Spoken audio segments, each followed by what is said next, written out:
Sir क्या नाम है आपका? मेरा नाम आकाश चोपड़ा। आकाश चोपड़ा जी, कहाँ से हैं आप? मैं जम्मू कश्मीर जम्मू से। जम्मू कश्मीर से। लगातार राहुल गांधी भी उधर ही एक भारत जोड़ो यात्रा निकाल रहे हैं जो वहाँ पर ख़त्म की जाएगी आपके इलाके में। क्या लगता है आपको कि आपको लग रहा है कि दो हिस्सों में बटा हुआ है देश हमारा और अब जोड़ने की बात हो रही है कांग्रेस के द्वारा?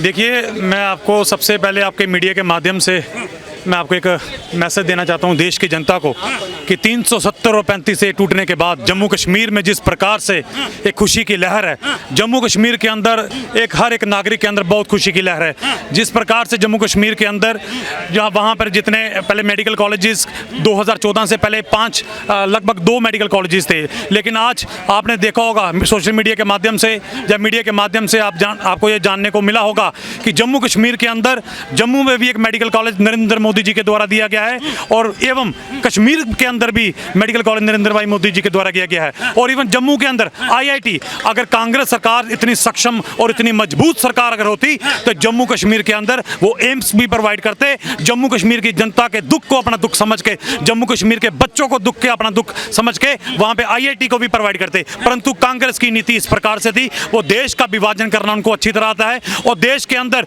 उनका एक ही नारा है कि खाओ और खाने दो। उनका कोई ऐसा मकसद नहीं कि देश की जनता का भविष्य। तो लगातार यात्रा निकाल रहे हैं आपके इलाके में, कह रहे हैं कि भारत जोड़ो। आप कह रहे हैं कि वो अलग अलग भाग कर रहे हैं, वो तो कह रहे हैं भारत जोड़ रहे हैं।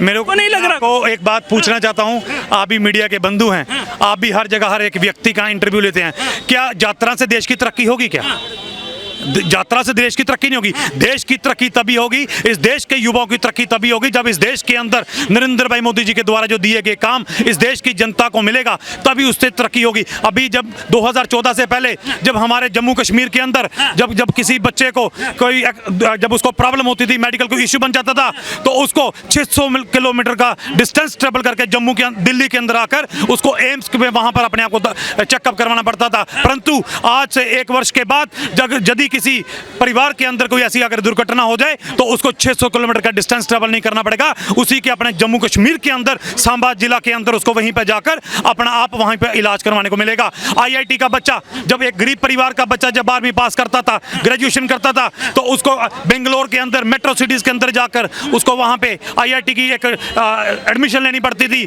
लेकिन आपको जानकर बड़ा हर्षोल्लास होगा कि नरेंद्र मोदी जी के निर्देश के अंदर और अमित शाह जी के नेतृत्व के अंदर जम्मू कश्मीर के अंदर IIT अगर किसी ने दिया तो वो नरेंद्र भाई मोदी जी ने दिया। जो माँ बाप जो इतने सक्षम नहीं थे अपने बच्चे को पढ़ाने के लिए, उनके पास इतने पैसे नहीं थे कि वो बेंगलोर में जाकर बच्चे को पढ़ाएं, लेकिन आज वही बच्चे 1 वर्ष के बाद अपने बच्चों को वो जम्मू कश्मीर के अंदर पढ़ाएं। और रिंग रोड, जहाँ पे जम्मू कश्मीर के अंदर कोई ऐसी रिंग रोड नहीं थी, मैं कोई ऐसा बड़े सारे मेडिकल कॉलेजेस नहीं थे, कोई बड़े ऐसे डेंटल कॉलेजेस नहीं थे, लेकिन आज जम्मू कश्मीर के अंदर आप रोड्स की बात करें, आप किसी व्यक्ति को भी, आप सोशल मीडिया का जमाना है, नेट का जमाना है, गूगल का जमाना है, आप देखें कि वहां पर बड़ी सारी सड़कें जो टूटी फूटी दिखाई देती थी, लेकिन 2014 के बाद नरेंद्र भाई मोदी जी के नेतृत्व के अंदर और अटल बिहारी वाजपेयी जी का जो सपना था कि हर गांव तक सड़क पहुंचे, वो सपना यदि किसी सरकार किसी ने किया है, वो देश के यशस्वी प्रधानमंत्री नरेंद्र भाई मोदी जी ने किया है। लगातार राजनीतिक पार्टियां, बड़े बड़े जो दिग्गज नेता है वो कह रहे हैं, नीतीश कुमार बिहार के CM वो यात्रा पर निकल चुके हैं,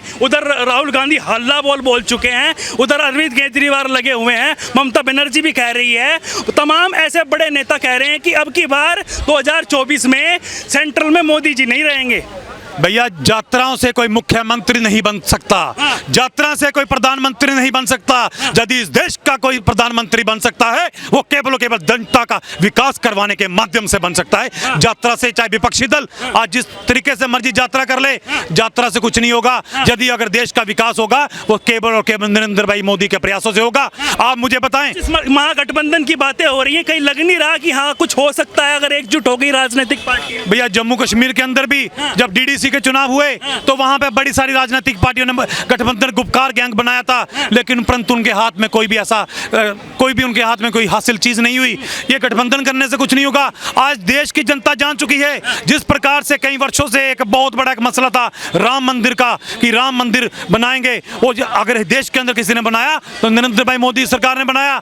हमारे जम्मू के अंदर, जम्मू कश्मीर के अंदर अगर मैं एक बात करूं, यदि कोई व्यक्ति बीमार हो जाता है तो उनके पास, अपने रिश्तेदार के पास जब वो जाता आता था तो रिश्तेदार अगर 10,000 रुपये उसको उधार में दे देते थे तो 10,000 बार उसको ताना सुनाते थे कि आपका बेटा बीमार हुआ था, हमने आपको 10,000 रुपये दिया था। लेकिन आपको मैं एक बात बता दूं कि नरेंद्र भाई मोदी जी के माध्यम से आयुष्मान एक योजना है, आयुष्मान के माध्यम से हर एक व्यक्ति का, जम्मू कश्मीर के रहने वाले व्यक्ति का 5 लाख का अगर बीमा किसी ने किया है तो देश की दिलचस्पी प्रधान भाई मोदी जी ने किया है। अगर आप मुझे बताएं, ये मेरे सभी भाई यहाँ खड़े हैं, आज तक यहाँ पे देश के अंदर 70 साल कांग्रेस ने राज किया, लेकिन परंतु कांग्रेस के पास ऐसी कोई नीति नहीं थी जिससे वो देश की जनता का विकास कराए। मैं आपसे पूछना चाहता हूँ, जब देश के प्रधानमंत्री नरेंद्र भाई मोदी जी बने तो उन्होंने गरीब लोगों के अकाउंट खुलवाए तो विपक्षी दलों के नेताओं ने बड़ी खिल्ली उड़ाई कि मोदी जी कौन सा ये काम कर रहे हैं। लेकिन आपको जानकर खुशी होगी, आज जम्मू कश्मीर के अंदर जिस गांव में मैं रहता हूं, जिस शहर में मैं रहता हूं,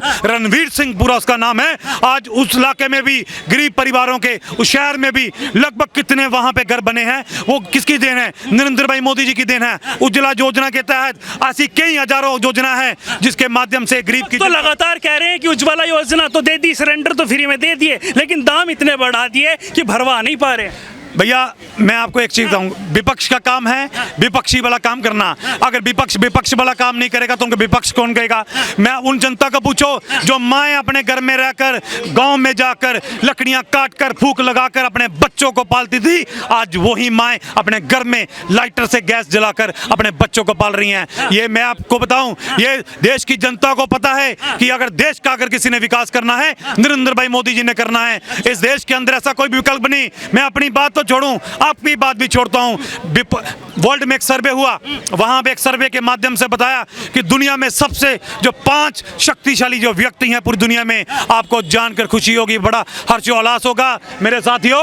उसमें आपके देश के अपने प्रधानमंत्री नरेंद्र भाई मोदी का, उस 5 शख्स के अंदर नरेंद्र भाई मोदी जी का भी उसी 5 शख्स के अंदर नाम है। कि हम इस देश की जनता की बात तो करते हैं। आज जो अमेरिका, जो लंदन, जिस अमेरिका ने नरेंद्र भाई मोदी जी का, जब मोदी जी मुख्यमंत्री थे गुजरात के, तो अमेरिका ने मोदी जी को वहां पर अपना वीजा नहीं दिया था। आज वही मैं अमेरिका अपनी पलकें बिछाकर, आज वही अमेरिका लाल कारपेट बिछा के नरेंद्र भाई मोदी जी का स्वागत करता है। इस देश के पहले 2014 से पहले जब इस देश के प्रधानमंत्री जब विदेश में जाते थे तो कई नुक्कड़ में जाकर अपनी जगह ढूंढते थे, लेकिन आज इस देश का शेर जब प्रदेश किसी विदेश में जाता है तो 56 इंच का सीना इस देश के 125 करोड़ देशवासियों का वहां पे सीना चौड़ा होता है। क्यों होता है? क्योंकि जब इस देश का प्रधानमंत्री किसी विदेश में जाता है तो वहां मोदी मोदी मोदी के नारे गूंजते हैं। वो क्यों गूंजते हैं? क्योंकि उनको भी पता है कि आज 2014 के बाद इस देश की जनता, 125 करोड़ देशवासी इस देश के अंदर बड़े एक खुशी से रह रहे हैं, बड़ी शांति से रह रहे हैं। बाकी विपक्ष अगर आलोचना नहीं करेगा तो कौन आलोचना करेगा?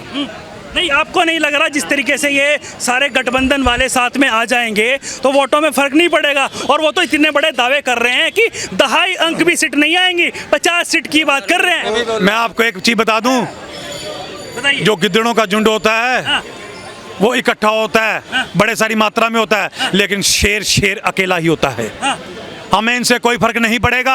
ये गठबंधन जितना मर्जी कर लें, हमें इनसे कोई फर्क नहीं पड़ने वाला। लेकिन परंतु आपको ये बता दूं, अगली सरकार भी मोदी सरकार इस देश के अंदर बनेगी, अवश्य बनेगी। विपक्ष कह रहा है कि हमारी सरकार गिनाने में लगा है, काम तो कर ही नहीं रही है बीजेपी। वो किसी के ऊपर ईडी बिठवा देती है, किसी के ऊपर सीबीआई बिठवा देती है, लेकिन मिलता कुछ है नहीं। अगर मोदी सरकार काम नहीं कर रही तो देश का विकास इतना कैसे हुआ? हाँ। आप ही बताएं, देश का विकास इतना कैसे हुआ? हाँ। जम्मू कश्मीर के अंदर, मैं जम्मू कश्मीर का रहने वाला हूं, जम्मू कश्मीर की बात करता हूं। जम्मू कश्मीर के अंदर आपने देखा होगा जिस तरीके से सड़कों की बात करें, रिंग रोड्स की बात करें, एम्स की बात करें, IIT की बात करें या यू की बात करें, एशिया का सबसे बड़ा जू जम्मू कश्मीर के अंदर बनने वाला है। यह विकास किसने कराया? ये किसने विकास कराया? ये विकास तो मोदी सरकार ने करवाया ना। लगातार कह रहे हैं ना कि 2014 के बाद में लोकतंत्र की हत्या हो रही है, वो लगातार कह रहे हैं, उनको जवाब दीजिए आप। देखो, जो लोग कह रहे हैं कि लोकतंत्र की हत्या हो रही है, उनका अपना नजरिया देखने का। हमारे मुताबिक अगर 2014 के बाद बेरोजगारी इतनी है, महंगाई इतनी है, लोग जूझ रहे हैं, कोरोना में इस तरीके का हिसाब किताब हुआ है, लोगों के पास पैसे नहीं है। मैं आपको बता दूं कि आप भी जानते हैं बड़ी भांति से कि कोरोना का जो संकट है पूरे देश में, आपको पता है कि पूरे ना कि पूरे हमारे भारतवर्ष में, पूरे विश्व में ये बहुत बड़ा एक संक्रमण था। लेकिन आपको बता दूं, उसका हल भी अगर किसी ने किया तो इस देश के कि प्रधानमंत्री जी के माध्यम से हुआ। वैक्सीन तो हिंदुस्तान के डॉक्टर्स ने ढूंढी ना, हिंदुस्तान के साइंटिस्ट ने ढूंढी, तो उसका लाभ भी अगर पूरी दुनिया में अगर उसका अगर नाम हुआ तो वो भारत का हुआ। अगर रही बात बेरोजगारी पर, मुद्रा योजना के तहत कितने लोगों को रोजगार मिला? कभी आपने देखा कि कितने लोगों ने वहां पे मुद्रा योजना का लाभ मिलकर कितने लोगों ने मिला?